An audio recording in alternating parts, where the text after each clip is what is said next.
Ah, nature. Smell that fresh air of the Pacific Northwest. Its majestic beauty and crystal waters are a sight to behold in person. Want to take a dip and go for a swim? Heck no! That's 53-degree water. You'll have more shrinkage than George Costanza. The ego on you.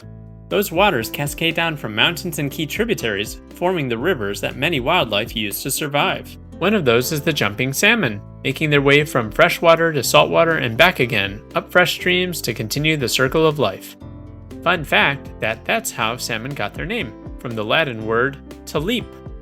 While Gramps over here tries to catch the big whopper, we'll get back to our salmon friends in a moment, let's detour to the big city for a second. As the sun begins to set, pub houses and backyard grills alike flame up to satisfy everyone's craving for hamburgers. The need to meet the global beef market demand has increased, requiring countries to continue burning and leveling rainforest areas to make way for grazing plains for livestock. Now don't get me wrong, hamburgers rock. Unfortunately, with that yum comes significant calories that without calorie balancing can lead to weight gain. But does that mean that we always have to choose between a hamburger and salad? No. Coming back to our salmon, I have found the perfect recipe to help satisfy that craving for a burger, but much healthier, with bonus Yay Earth environment boosts as well.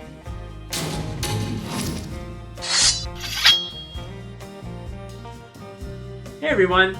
Today we're focused on the ocean, and specifically we're going to be making salmon burgers.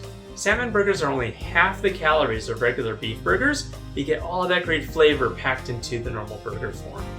I'm dedicating this video to my dad who loved to boat, and none of my friends up here were hurt in the making of this video. I'm also going for my Gordon fisherman look.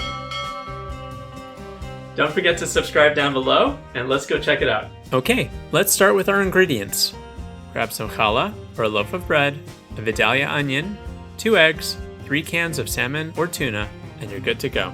Just a quick side note that for those that don't like the stronger taste and smell of tuna, salmon will definitely be the better choice for you. But either fish works really well, and both are very, very healthy. Finally, you just need a 1/4 cup of mayo. Great, on to spices. You'll need some sea salt, paprika, garlic powder, fresh or dried dill, ground coriander, and black pepper. First, preheat your oven to 350 degrees. While the oven's heating up, toss your challah or bread into a food processor and whip it around on pulse until you have some nice sized breadcrumbs. Here's another tip. You don't need to pulse the breadcrumbs to oblivion to get them into those little bits that you find in the can. They could be a little chunky, and that's going to be good enough. On a parchment-lined baking pan, pour and spread the crumbs evenly with your hands. It's fine if the layer is a bit thicker, as you're going to be tossing the crumbs when they come out of the oven. Awesome! Toss the pan into the oven for 15 minutes.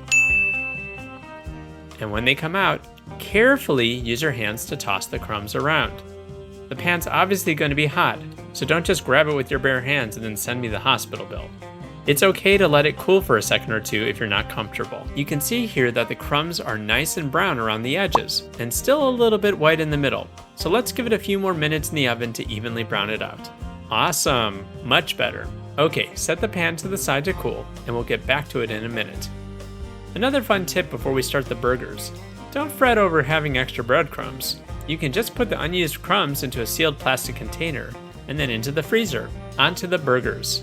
Let's up our temperature on our oven to 425 degrees. While the oven gets up to temp, quarter your onion and toss it into the food processor, pulsing it about 3 times.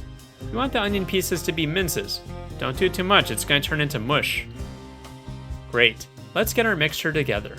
Combine all your ingredients together in a mixing bowl using a fork or your hands.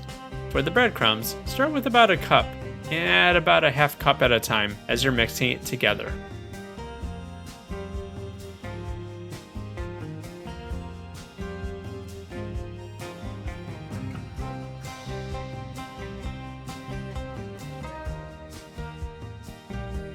For your mixture, the consistency should be moist. Yes, I said the word moist, not sloppy wet and not the Sahara Desert. If the mixture is too wet, it's not going to hold the burger shape. And if it's too dry, it's just going to fall apart when you bake or grill it. Okay, on to the patty factory. Use your hands to form nice-sized burger patties and place each on the parchment-lined baking pan. Yes, you can definitely use the same parchment that you used for the breadcrumbs, no big deal. into the oven you go, and let's bake it for 15 minutes.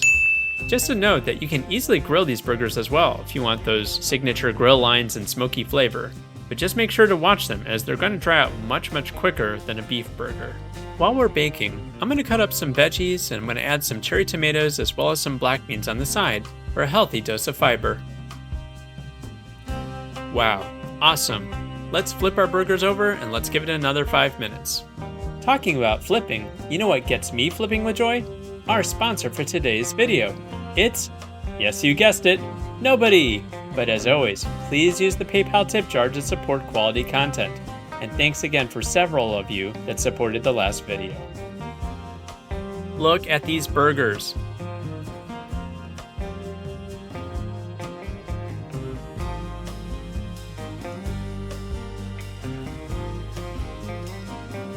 Add your burger to a bun, top it with condiments of your choice, and you're good to go. Enjoy!